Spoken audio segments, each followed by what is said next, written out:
Uh, so as a commentary on my childhood, in industries like Big Pharma like to say that genetically, if there's violence between your parents when you were a kid, then you're bound to grow into someone violent.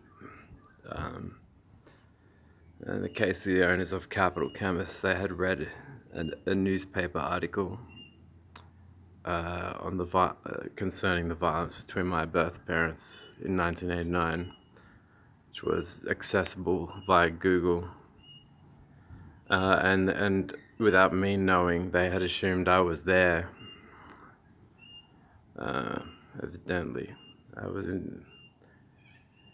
I was pulled from kindergarten and spent about a school term length of time in Sydney. I was in Sydney during the attack, months before the attack, and my mother and sister uh, came to visit everyone in Sydney after the attack. So it actually really deterred me from violence, but when you're underage, I would cop a lot of, oh yeah, Luke will kill one day, or would like to kill.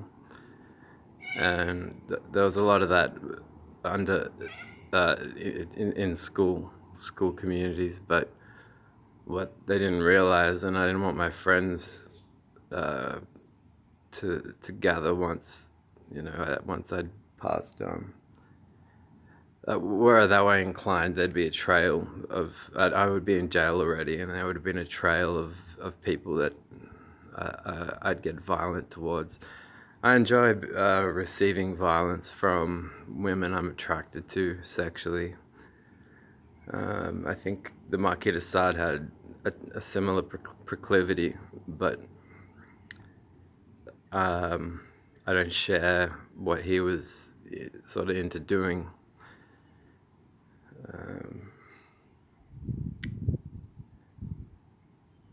So, not being at the scene, though I wish I was. I grew up wishing that I was at the scene. But my stepfather sort of saved both the livelihood of both my blood parents and his person. I truly treasure the years that I was with him.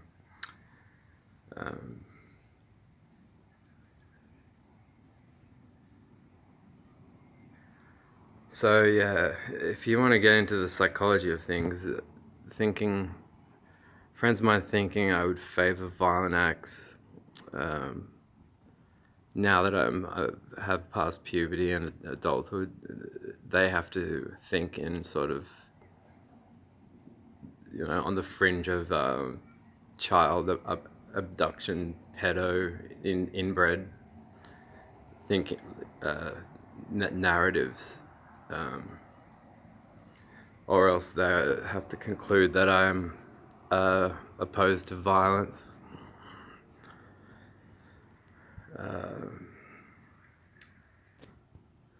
But that's Australia. No one wants to be told they are against the crown. So the price for that fear, someone farted.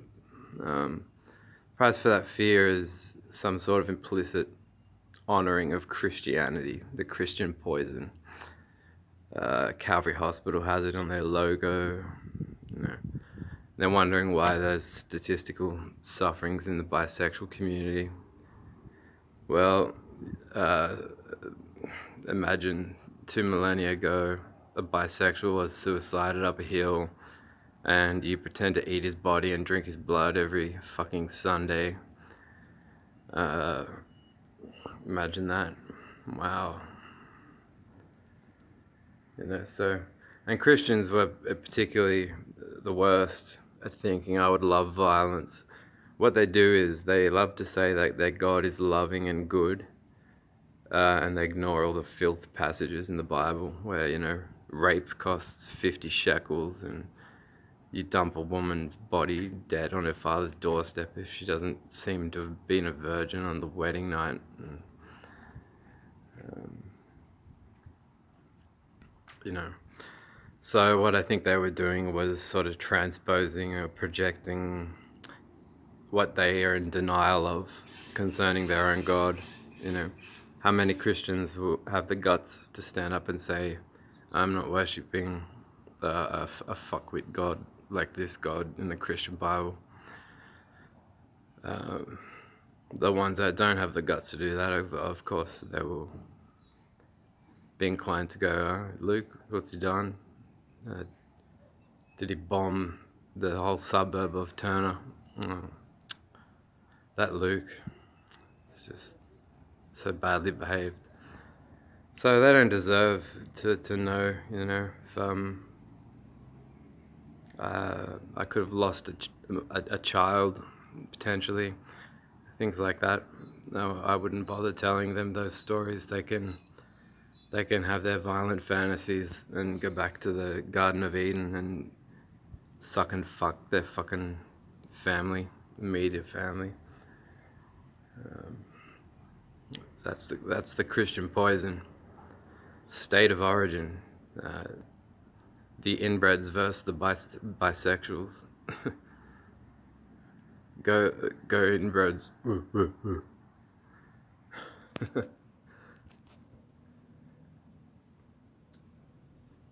The Christian poison. My 3 favorite words from Hitler. What are we coming to?